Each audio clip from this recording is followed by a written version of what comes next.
तो हेलो बच्चों। अ, तो बहुत टाइम से परमुटेशन कॉम्बिनेशन पे वीडियो लाने का सोच रहा था और वो आ नहीं पा रही थी।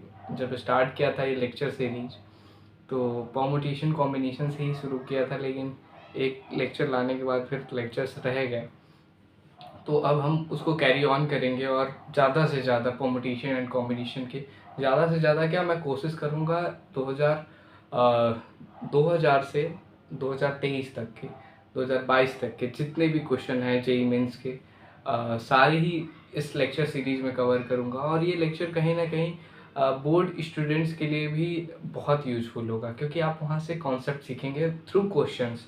ठीक है, तो मुझे लगता है परमुटेशन कॉम्बिनेशन की थियरीज को आप रट लोगे कोई फ़ायदा नहीं है अनटिल अनलेस कि आप क्वेश्चंस ना प्रैक्टिस करो। क्वेश्चन प्रैक्टिस करोगे तो परमुटेशन कॉम्बिनेशन आसान लगेगा, अदरवाइज ये ऑलवेज टफ ही लगता है बच्चों को। उन्हें लगता है कि यार ये तो छोड़ देंगे, लेकिन मेरी बात मानो, probability, permutation combination, sequence and series, binomial theorem, ये सब ऐसे चैप्टर्स होते हैं ना जो आपको करना चाहिए। ये आपके स्कोरिंग जोन में होते हैं, तो इनके क्वेश्चंस तो आप बिल्कुल ना छोड़ के जाइए, क्योंकि कैलकुलस सब पड़ेगा। ठीक है, कैलकुलस सब पड़ेगा क्योंकि वहाँ से ज़्यादा मार्क्स के वेटेज आते हैं। बट ऐसा नहीं है कि जिन क्वेश्चन चैप्टर्स से क्वेश्चंस कम आए या जिनका वेटेज कम हो आप उनको एकदम ध्यान ना दें, तो ऐसा कुछ नहीं है। आपको इस पे भी फोकस रखना चाहिए और बहुत आसान क्वेश्चन आते हैं। अगर आप सच बता रहा हूँ, एक बार 20 साल के पेपर लगा के जाते हो तो आई एम डैम श्योर कि आपका जेईई मेंस का क्वेश्चन ऐसे ही हो जाएगा। आपको कुछ एक्स्ट्रा भी करने की ज़रूरत नहीं पड़ेगी, बस आप क्वेश्चंस प्रैक्टिस करो। ठीक है, तो इस सीरीज में हम लोग वही क्वेश्चंस प्रैक्टिस करेंगे जो जेईई मेंस में आए हुए हैं, और आपके कॉन्सेप्ट भी रिवाइज हों। मैं कोशिश करूंगा ऐसे क्वेश्चंस कराने की जो लगभग हर साल ही पूछे जाते हैं। जैसे ऐसे क्वेश्चन जिसमें डिक्शनरी वाली प्रॉब्लम आती है कि डिक्शनरी में ये पर्टिकुलर नेम कौन से पोजीशन पे आएगा, या फिर ऐसे क्वेश्चंस के कितने नंबर ऑफ वर्ड्स बनाए जा सकते हैं। सेटिंग अरेंजमेंट से रिलेटेड क्वेश्चंस हो जाएंगे। ठीक है, किसी बॉक्स से आपने कोई एक बॉल निकाली, फिर दूसरी बॉल निकाली, इसमें कितने नंबर ऑफ वेज हो सकते हैं बॉल को निकालने के। तो ये सारे क्वेश्चंस हम लोग इस सीरीज में टैकल करने की कोशिश करें, तो बने रहिए। अब आपको आपके सामने क्वेश्चंस आएंगे और वन बाय वन आप उन क्वेश्चंस को देखते जाइए और आप अपनी प्रैक्टिस को कैरी ऑन कीजिए। तो पहला क्वेश्चन आपके सामने है, खुद से ट्राई करना, पहले वीडियो को पॉज करना, क्वेश्चंस को देखना और फिर पहले खुद से ट्राई करना, फिर हम लोग इसको करेंगे। क्या है question? If the letters of the word Sachin are arranged in all possible ways and these words are written out as in dictionary, then the word Sachin appears at serial number। ठीक है, सचिन एक word है। ठीक है, अगर dictionary में हम देखें तो कौन से प्लेस पे, ठीक है, कौन से नंबर पे ये वर्ड आएगा सचिन। ठीक है, तो सचिन से पहले कितने वर्ड बन सकते हैं? 6 लेटर्स का यूज करके। क्या लेटर्स हैं? SACHIN। ठीक है, तो लेटर्स पे काफ़ी ध्यान दो। अल्फ़ाबेटिकल ऑर्डर भी बोला है, अल्फ़ाबेटिकल ऑर्डर मतलब अल्फ़ाबेटिकली आना चाहिए। ये नहीं कि मतलब ऐसे तो होगा नहीं कि कोई भी रैंडम सा नंबर स्टार्ट होगा। सबसे पहले हम डिक्शनरी खोलते हैं तो A से वर्ड आते हैं, फिर B से, फिर C से, फिर D से, ऐसे आगे बढ़ते चलते हैं। ठीक है, तो आप ये क्वेश्चन देखो क्या कह रहा है, सचिन। तो आप लोग अपना दिमाग लगा लो पहले। ठीक है, पहले ट्राई कर लो खुद से, फिर मैं बता रहा हूँ, देखो क्या होगा। आप एक चीज़ जानते हो, जब डिक्शनरी खोलोगे तो आपके सामने क्या आएगा, कौन सा वर्ड पहले आएगा? अल्फ़ाबेटिकल ऑर्डर में देख लो पहले अल्फ़ाबेटिकली कौन सा वर्ड पहले आ रहा है। अल्फ़ाबेटिकली देखोगे तो कौन सा वर्ड पहले आएगा? ए आएगा। ठीक है, उसके बाद इसमें कौन सा वर्ड आएगा? सी आएगा। ABCDEFGH, एच आएगा, फिर HIJKLMNN, लास्ट में कहीं ऐसा आएगा। दिखाई दे रहा है? मतलब इस वर्ड से पहले 5 वर्ड आएंगे, 5 प्लेस आएंगे, 5 तरीके से भरे जाएंगे। मतलब हर वर्ड फैक्टोरियल 5 तरीके से भरा जा सकता है। एक वर्ड फैक्टोरियल 5 तरीके से, फैक्टोरियल 5। सी भी कितने तरीके से भरा जा सकता है? फैक्टोरियल 5 तरीके से। एच कितने तरीके से भरा जा सकता है? फैक्टोरियल 5 तरीके से। आई कितने तरीके से भरा जा सकता है? फैक्टोरियल 5 तरीके से। और n भी कितने तरीके से भरा जा सकता है, फैक्टोरियल 5 तरीके से। फिर आएगा वर्ड s। अभी s आ गया, चलो ये सारे फैक्टोरियल 5 सब फैक्टोरियल 5 तरीके से भरते जा रहे हैं। फिर लास्ट में आता है s। चलो पहले कितने वर्ड है, फैक्टोरियल 5 5 ऐसे नंबर है ACHIN, factorial 5 plus factorial 5 plus factorial 5 plus factorial 5 plus factorial 5। ए फैक्टोरियल 5 प्लेस तक अपने 5 तरीके से अपने आप को अरेंज कर सकता है। सी भी अब 5 तरीके फैक्टोरियल 5 तरीके से, 5 नहीं फैक्टोरियल 5 तरीके से। ऐसे ही सारे वर्ड्स फैक्टोरियल 5 तरीके से फिल किए जा सकते हैं। उसके बाद वर्ड आता है एस। उसके बाद क्या आता है, एस। तो मतलब एस आएगा। चलो ठीक है, मान लो इतना करने के बाद एस आ गया, ठीक है, एस आ गया। अच्छा अब एस आ गया तो इसके बाद कौन सा वर्ड आना चाहिए, ऑब्वियस सी बात है कि एस में भी जाते हो तो पहले क्या आता है वर्ड, SASB SC ऐसे आता है ना। तो यहाँ जो वर्ड है उस हिसाब से देखें तो क्या आएगा, ए आ जाएगा। उसके बाद SA आ गया। अब क्या इसमें से वर्ड बचता है, ऑब्वियस सी बात है सी ही आना चाहिए। तो बेसिकली ऑर्डर जो है ना उसी ऑर्डर में अब दिया हुआ है। अब हमें कुछ भी करने की जरूरत नहीं है, जो करना था यहाँ करना था। और ये एक तरीके से बन सकता है, ओके, ये भी तो एक तरीका हुआ। तो factorial 5 plus factorial 5 plus factorial 5 plus 1, ये क्या हो जाएगा, फैक्टोरियल 5 की वैल्यू होती है, हम इसको लिख सकते हैं 5 इंटू फैक्टोरियल 5 लिख सकते हैं प्लस 1। फैक्टोरियल 5 की वैल्यू होती है कितनी, 120 प्लस 1, ये क्या हो जाएगा 600 plus 1 and that is equal to 601 is the correct answer. ठीक है, तो कितने तरीके से ये बना, ये वर्ड बन सकता है 601 तरीके से। ठीक है, डिक्शनरी में ये वर्ड अल्फाबेटिकली जब देखेंगे तो 601 प्लेस पे आएगा। एक क्वेश्चन जरूर ऐसा होता है, जे मेंस के बहुत सारे जब पेपर बनते हैं तो उसमें से किसी न किसी में भी एक क्वेश्चन जरूर आपको दिख जाएगा, इसमें आपसे क्या पूछा जाएगा, डिक्शनरी में इस वर्ड का प्लेस क्या है, अगर हम उसे अल्फ़ाबेटिकली क्या करें रखें तो ऐसे क्वेश्चन जरूर आते हैं। इन सब का कॉन्सेप्ट कुछ नहीं है, बस कॉन्सेप्ट यही है, सबसे पहले जब आपके पास वो वर्ड मिले तो वर्ड को अरेंज करो अल्फ़ाबेटिकली। देखा हमने अल्फ़ाबेटिकली अरेंज किया, ए आया, सी आया, एच आया, आई आया, एन आया, ऐसा है। ये सभी फैक्टोरियल 5 तरीके से अपने आप को, ऐसे हम अगर बॉक्स बना के देखें तो क्या होगा, ऐसे 1 2 3 4 5 6, 1 2 3 4 5 6, यहाँ एस लास्ट में था तो एस को तो छोड़ ही दो। ये सारे वर्ड फैक्टोरियल 5 तरीके से क्या हो सकते थे, फिल हो सकते थे। तो ये हमने पहले फैक्टोरियल 5 तरीके से फिल किया, फिर हमारा वर्ड एस आया। ठीक है, तो ये ध्यान रखना कि आप पहले अल्फ़ाबेटिकली लिखो तो उनके प्लेसेस कितने आएंगे और फिर लास्ट में एक वर्ड आएगा जो ये बनेगा। ठीक है, अभी भी यहाँ और भी केसेस बन सकते थे अगर ये अल्फ़ाबेटिकली ए या सी या एच कुछ नहीं होता तो, लेकिन ये सारे अल्फ़ाबेटिकली ही है, हमें एस लाने के बाद ये ऐसे ही एज इट इज रख देना था। तो एक ये पूरा वर्ड बना और ये 600 वर्ड बने, तो 600 प्लस 1। ठीक है, आई होप आपको ये क्वेश्चन समझ आया। अगर ये क्वेश्चन समझ आया ना तो आप ऐसे बहुत सारे क्वेश्चन उठा के देखो, मिलेंगे आपको जिसमें अल्फ़ाबेटिकली डिक्शनरी में उस वर्ड का क्या है, ऑर्डर पूछा है। ठीक है, क्वेश्चन को नोट डाउन करो।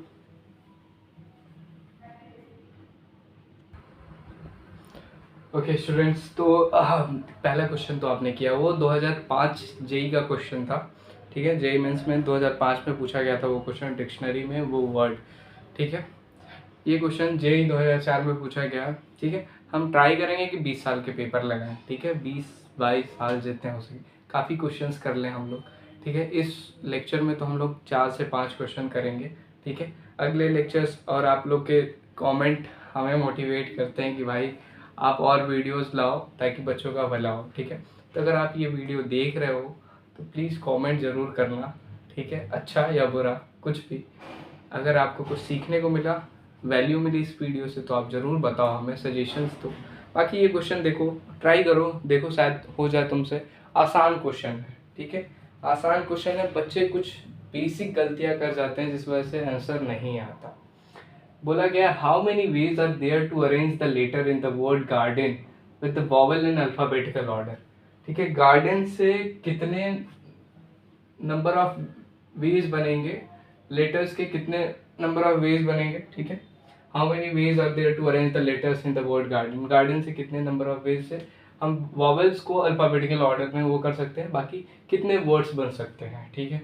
तो आप जब भी ऐसा कुछ क्वेश्चन मिले तो आप ऐसा एक डिब्बा बना लो, बना लिया डिब्बा, 1 2 3 4 5 6, 1 2 3 4 5 6, 6 डिजिट का वो लेटर है, 6 लेटर्स का वो डिजिट है, ठीक है। ओके, तो गार्डन अगर देखा जाए तो सारे वर्ड्स को ऐसे ही लिख दिया जाए सपोज दैट, तो अगर कुछ रिपीटिशन वगैरह के बारे में बात नहीं है तो पहले को हम 6 तरीके से भर सकते हैं, दूसरे को हम 5 तरीके से, ठीक है। 5 6 5 4 3 2 1, जस्ट बिकॉज ऐसा इसलिए हम लिख रहे हैं कि देखो आप गार्डन लिखना है तो गार्डन में जी इसी प्लेस पे आएगा, पहले प्लेस पे अगर मान लो कोई वर्ड हम लिखना चाहें तो कोई भी 6 में से कोई भी वर्ड आ सकता है। ए पे अगर यहाँ 1 फिल हो गया तो बचे 5 प्लेस, कोई भी 5 आ सकते हैं, यहाँ पे कोई 4 आ सकता है, कोई 3 आ सकता है, कोई 2 और यहाँ पे कोई 1 आ सकता है, ऐसे आ गए। ये कितने तरीके हुए, आप इसको मल्टीप्लाई कर लो, 6 into 5 into 4 into 3 into 2 into 1 that is equal two factorial 6। ये कितने है, फैक्टोरियल 6। फैक्टोरियल 6 की वैल्यू कितनी होती है बच्चों, फैक्टोरियल 6 की वैल्यू होती है 720। ओके, कितनी होती है 720, 720 वैल्यू होती है। अब इसमें क्या देखने वाली बात होती है कि आपसे बोला है कि वॉवेल्स इन अल्फाबेटिकल ऑर्डर, तो मतलब वॉवेल्स में झोल है। वॉवेल्स में क्या झोल है, पहले देख लो इसमें वॉवेल कौन कौन से हैं, ए और ई वॉवेल है। अगर ए और ई वॉवेल है तो वो फैक्टोरियल 2 तरीके से अपने आप को चेंज कर सकते हैं। चेंज करने का मतलब पहले समझो, अगर मान लो आपके पास मैं यहाँ ए लिख दूँ, यहाँ ई लिख दूँ, या फिर यहाँ ई लिख दूँ, यहाँ ए लिख दूँ, क्योंकि कोई फिक्स नहीं है कि कोई एक नंबर एक जगह आ गया तो रिपीट नहीं होगा, ठीक है। वो अपनी जगह बदल भी सकता है अपनी मर्जी से। तो इनके अरेंजमेंट कितने तरीके से हो सकते हैं, फैक्टोरियल 2 तरीके से। फैक्टोरियल 2 का मतलब 2 तरीके से। तो जो भी ऐसा रुकावट आपके केस में आ रहा है कि 2 तरीके से रिपीट हो सकता है, 3 तरीके से, उसको क्या करते हैं, सिंपली जो आपने पहले नंबर ऑफ वेज निकाले उसमें क्या करो, बस डिवाइड कर दो। तो आपके पास क्या मिला है, फैक्टोरियल 6, जिसको फैक्टोरियल 2 से, यानी फैक्टोरियल 2 का मतलब 2 इंटू 1, तो 2 इंटू 1 से जब डिवाइड करोगे क्या मिलेगा, 2 से इसे काटा कितना आया, 360 आया, ठीक है। और ये आपका आंसर, बहुत इजी क्वेश्चन था और ऐसे क्वेश्चन अक्सर पूछे जाते हैं। अभी एक चौथा क्वेश्चन जो हम लोग करेंगे इसी ऑर्डर में, जेई 2013 या 14 में वो क्वेश्चन आया होगा, ठीक है। मैं आपको बता भी देता हूँ, 2010 के आसपास वो क्वेश्चन है। एक ऐसा ही क्वेश्चन है सिमिलर, उसमें भी कुछ नहीं करना, लेकिन उसमें भी क्या है, उसमें नंबर ऑफ लेटर्स बहुत रिपीट होंगे। तो आपको क्या करना है, देखना है। और वो question same question RD. Sharma में है, आर.डी. शर्मा की एक्सरसाइज या फिर एग्जाम्पल वगैरह में, और वो क्वेश्चन जेई में आया है। तो देख लो आप, एनसीईआरटी और कह सकते हो आर.डी. शर्मा, एम.एल. अग्रवाल, ऐसे बुक्स का भी कितना रोल है आपके प्रिपरेशन में, ठीक है। तो आप बुक्स जरूर लगाओ, ठीक है, साथ में लेक्चर्स देखते रहो, कॉन्सेप्ट रिकॉल करते रहो, लेकिन हाँ क्वेश्चंस जरूर लगाओ। मैथ्स पढ़ने का यही तरीका, क्वेश्चंस लगाते रहो, तभी आपका जेई क्लियर होगा। ओके, ये क्वेश्चन समझ आया तो नोट डाउन करो, आसान क्वेश्चन था।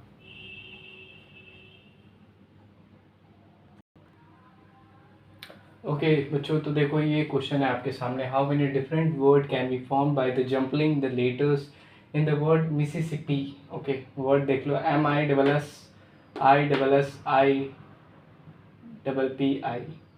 ओके, एक आई कहीं छूट रहा है, नहीं, ठीक है, 1 2 3 4 आई, ठीक है, और 2 पी। ओके, जब भी ऐसा कोई वर्ड है, क्वेश्चन है जिसमें बोले कि जो एस है, no two S are together at adjacent place, आप क्या करोगे, सारे एस को एक साथ ले आओगे, तो 4 एस बने, इन 4 एस को जरा साइड रख दो। अब बचे कितने वर्ड, 1 2 3 4 5 6 7, इनको कितने तरीके से आप वो कर सकते हो, चूज कर सकते हो।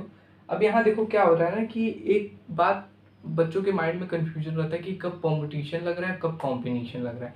यहाँ सिलेक्शन कर रहे हो आप वर्ड्स का, क्या कर रहे हो, सिलेक्शन कर रहे हो। अभी समझ आएगा कि कैसे, ठीक है। बोला गया है no two S are adjacent, ठीक है, एडजेसेंट नहीं, ठीक है। हमने चारों एस को एक साथ ले लिया अब उसके बाद क्या करते हैं, पहले ये 7 वर्ड बने, हमारे पास 7 लेटर्स आए, 7 लेटर को आपने अरेंज किया कैसे, फैक्टोरियल 7 तरीके से। उसमें ये 4 रिपीट हो रहे हैं और ये 2 रिपीट हो रहे हैं, तो जो रिपीट होते हैं उनसे डिवाइड कर देते हैं पहले। तो हमने क्या किया, जो रिपीट हो रहे थे उनको डिवाइड कर दिया फैक्टोरियल 4 और इंटू फैक्टोरियल 2 के फॉर्म में। यहाँ तक चीज़ें समझ आई। अब ये जो लेटर्स हैं, ये 7 लेटर हैं, और अगर सारे एस को एक साथ हमने सेलेक्ट करना है तो क्या करेंगे, इनको एक लेटर को मान लेते हैं, इनको एक प्लेस पे बैठा देते हैं सारे एस को एक साथ। तो जब एक साथ बैठा दोगे आप तो क्या हो जाएगा, टोटल 7 ये और एक ये लेटर 8, उस सारे एस को आप क्या मान लो, एक मान लो, एक लेटर मान लो। तो 7 और ये 1 8। अब 8 में से कोई 4 का सिलेक्शन करना है आपको। 8 में से क्या कर रहे हो, 4 का सिलेक्शन कर रहे हो, यहाँ परमुटेशन नहीं कर रहे हो, ध्यान रखना। 8 प्लेसेस में से आप क्या कर रहे हो, कोई 4 प्लेस सेलेक्ट कर रहे हो जहाँ पे उस एस को क्या किया जाए, बैठाया जा सके। तो इसको आप क्या लिख सकते हो, 8C4। ओके, यहाँ तक क्लियर है। लेकिन देखो ऑप्शन में कोई अभी ऐसा कोई ऑप्शन नहीं दिख रहा है जिसमें आपको ऐसा दिखे। 8C4 यहाँ दिख रहा है, 8C4 यहाँ दिख रहा है, ये दोनों ऑप्शन में तो नहीं दिख रहा है। तो पहले तो आंख मूंद के आप इसको और इसको काट सकते हो। अब बचे 2, मतलब ये उन लोग के लिए जो लोग यहाँ तक पहुँचने के बाद अगर ना सॉल्व कर पाए तो कम से कम 2 ऑप्शन तो डिस्कार्ड कर लिया। अब इन 2 ऑप्शन में से ही कोई एक होगा, गेस कर सकते हो कौन सा होगा। बाकी गेस करने की जरूरत ही क्या है, आप मैथ्स के स्टूडेंट हो, आप सॉल्व कर लो क्या होगा। इस फैक्टोरियल 7 को आप क्या लिख सकते हो, 7 इंटू फैक्टोरियल 6 लिख सकते हो upon factorial 4 into factorial 2। Okay, 8C4। हम क्या कर रहे हैं, ऑप्शन क्रिएट करने की कोशिश कर रहे हैं। यहाँ देखो 6 इंटू 7, 6 इंटू 7 तो आपको नहीं मिल रहा है, ठीक है, लेकिन ये मिल गया। अगर ये मिल गया तो अब आप जानते हो कि हम जानते हैं क्या होता है, NCR का फॉर्मूला क्या होता है, factorial n upon factorial r into factorial n minus r. अच्छा, कुछ लोग कंफ्यूज हो रहे होंगे कि ऐसे फैक्टोरियल क्यों लिख रहे हैं। बहुत लोग फैक्टोरियल ऐसे लिखते हैं, ठीक है, जो आपने देखा होगा, और बहुत लोग फैक्टोरियल ऐसे लिखते हैं, ठीक है। एक BHU के प्रोफेसर, BHU से पढ़े हुए एक प्रोफेसर थे, जो इस टाइम L1 कोचिंग में पढ़ा रहे हैं सर, L1 कोचिंग में, ठीक है, हाँ L1 में पढ़ा रहे होंगे।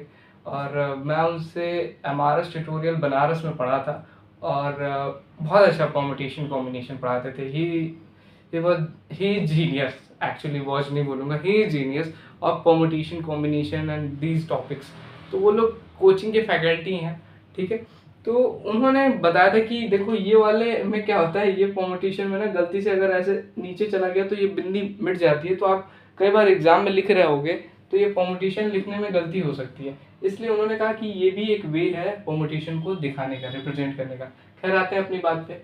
अब देखो इससे कंपेयर करो, 6 4 और 2, देख रहे हो, तो हम इसे लिख सकते हैं n माइनस 4। इससे आप इसको क्या लिख सकते हो, इससे आप लिख सकते हो 7 इंटू 6C4 इंटू 8C4 आ गया ये, और यही आंसर है आपका, ठीक है। टोटल 11 नंबर थे, उनमें से क्या किया आपने, 7 एक साथ लिए और 4 को एक साथ बैठाया आपने, और उनको क्या किया, सेलेक्ट किया, सिलेक्शन किया, ना कि परमुटेशन किया, ठीक है। Selecting is different thing, combination is different thing. आपने क्या करना है, कॉम्बिनेशन सेट करना है। 8 प्लेसेस में 4 एस को आप कैसे कंबाइन कर सकते हैं, कॉम्बिनेशन उसका कैसे लिख सकते हैं। तो ये क्वेश्चन देखो समझ आया, option D is the correct answer, 7 into 6C4 into 8C4। समझ आया तो नोट डाउन करो, और बहुत अच्छा क्वेश्चन था। आपको ऐसे क्वेश्चंस में ध्यान रखना है, जब भी बोले नो टू एस, मतलब एट एडजेसेंट, आर एडजेसेंट, मतलब आप क्या करो ऐसे केस में सारे एस को एक साथ ले आओ, ठीक है, और उनका जितने टोटल नंबर्स थे, 7 ये नंबर्स थे, और उनको एक प्लेस बना दो, तो क्या हो जाएंगे, उसके बाद टोटल नंबर में से आप क्या करोगे, सिलेक्ट कर लोगे। टोटल नंबर तो यहाँ इनिशियली 11 थे, लेकिन आपने 7 को एक साथ लिया और इन चारों को एक साथ लिया, तो 8C4, और इनको तो आपने नॉर्मली चूज कर लिया। फैक्टोरियल 7 तरीके से इन्हें लिखा जा सकता है, और ये फैक्टोरियल 4 तरीके से रिपीट हो रहा है, ये फैक्टोरियल 2 तरीके से। तो ये सिंपल क्वेश्चन था, ठीक है, नोट डाउन करो। तो क्वेश्चन आपके सामने है, नेक्स्ट क्वेश्चन, और ये क्वेश्चन का कॉन्सेप्ट भी मैंने नीचे लिख रखा है, ठीक है। ऐसे क्वेश्चंस में ये कॉन्सेप्ट बहुत काम आएगा। जब भी कोई चीज़ बोले कि आइडेंटिकल कोई सामान है, एन आइडेंटिकल सामान है, आर लोगों के बीच में उसे बांटना है, तो उसे कैसे बांटोगे? तो उसका कॉन्सेप्ट होता है कि अगर आप चाहते हो कि एटलीस्ट एक एक सामान जरूर सबको मिले, तो आप क्या करते हो, n-1 CR-1 कर देते हो। दैट्स इट, बहुत सिंपल सा कॉन्सेप्ट।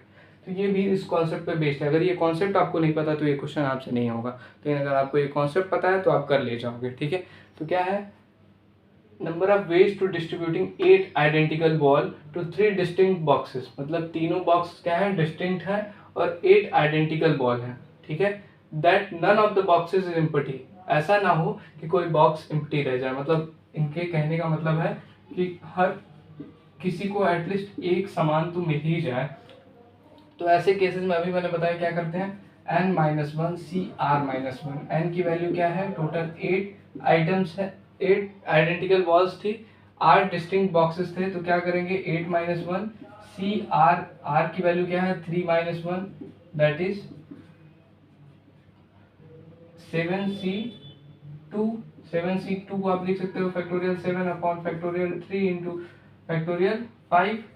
ठीक है, इसे आप लिख सकते हो 7 into 6 into factorial 5 and divided by 6। Okay, एक सेकेंड, कुछ गलती हो रही है आई थिंक।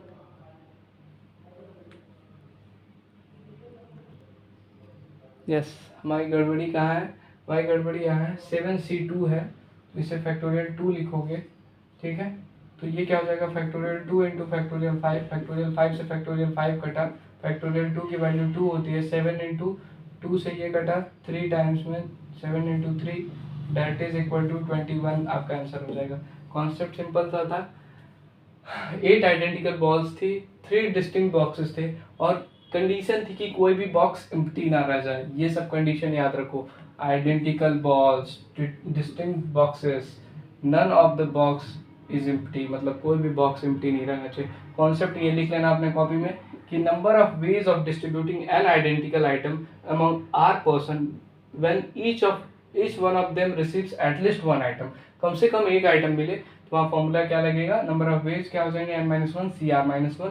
8 थे, 8 में से 1 गया, CR में से 1 गया, 7C2 फैक्टोरियल 7। और NCR का फॉर्मूला आपको पता होना चाहिए, नहीं भी पता तो बता दे रहा हूँ। NCR इक्वल टू क्या होता है, फैक्टोरियल आपके हिसाब से ही लिख दूँ, factorial n upon factorial r into n-r factorial. ठीक है, तो इतना करो, क्वेश्चन नोट करो, सोल्यूशन नोट करो, और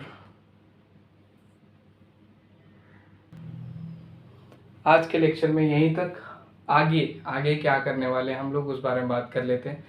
अगर आपका रिस्पांस अच्छा रहा, आप लोग क्वेश्चंस लगाते हो, इस वीडियो से आपको मॉरल वैल्यू मिल रही है, एजुकेशनल वैल्यू मिल रही है, मैथमेटिकल वैल्यूज़ मिल रही है, तो आप मुझे कमेंट करके बताइए कौन से टॉपिक पे आप चाहते हैं कि हम लेक्चर लाएं। परमुटेशन कॉम्बिनेशन पे और भी लेक्चर्स आएंगे। ठीक है, लेकिन ये सब डिपेंड करता है कि आप कैसे इस चीज़ को देखते हो, क्या आपके लिए ये यूजफुल है वीडियो। हम लोग वीडियोस और भी लाएंगे। ठीक है, तब तक आप क्या करो, क्वेश्चंस लगाते रहो, ढेर सारी प्रैक्टिस करते रहो। और यहाँ आप जब जाओगे हमारे प्लेलिस्ट में देखोगे कॉम्प्लेक्स नंबर के स्नेहा मैम ने काफ़ी सारे क्वेश्चंस करा रखे हैं। इसके अलावा मैंने ही कैलकुलस के कुछ वीडियोस अपलोड किए हैं, लिमिट के वीडियोस हैं, डोमेन एंड रेज के वीडियो मिल जाएंगे। ठीक है, आपको डिफरेंशियल इक्वेशन पे वीडियोस मिल जाएंगे। तो ढेर सारे लेक्चर्स पड़े हुए हैं, आप जाओ देखो और उन से प्रैक्टिस करो, ज़्यादा से ज़्यादा प्रैक्टिस करो। ये बोर्ड्स के लिए यूजफुल है, ये आपके जेईई मेंस के पेपर के लिए यूजफुल है, और कहीं ना कहीं आपके एडवांस के लिए भी यूजफुल है, क्योंकि आपका बेस क्लियर होता है यहाँ से। ठीक है, हम कोशिश करते हैं कि लेक्चर्स ऐसे प्रोवाइड कराएं जिससे क्या हो, क्वेश्चंस के थ्रू आपको चीज़ें समझाई जाए। क्योंकि आप क्या करते हो, कॉन्सेप्ट तो बहुत जानते हो लेकिन आप उसे इम्प्लीमेंट नहीं करते हो। ठीक है, तो क्वेश्चन के थ्रू हम समझाना चाहते हैं। ठीक है, अगर आपके लिए ये वीडियो यूजफुल रहा तो वीडियो को लाइक कीजिए, कमेंट कीजिए और शेयर कीजिए, ताकि हम ज़्यादा से ज़्यादा लोगों तक पहुँचें, और ये जो मैथमेटिकल नॉलेज है जो हम आप सबको देना चाहते हैं वो और लोगों तक पहुँचे। और सबसे इम्पॉर्टेंट कि चैनल को सब्सक्राइब जरूर कीजिए और ज़्यादा से ज़्यादा वीडियो को शेयर कीजिए। Thank you, thanks a lot for watching, keep watching, subscribe the channel. मिलते हैं किसी नए टॉपिक के साथ।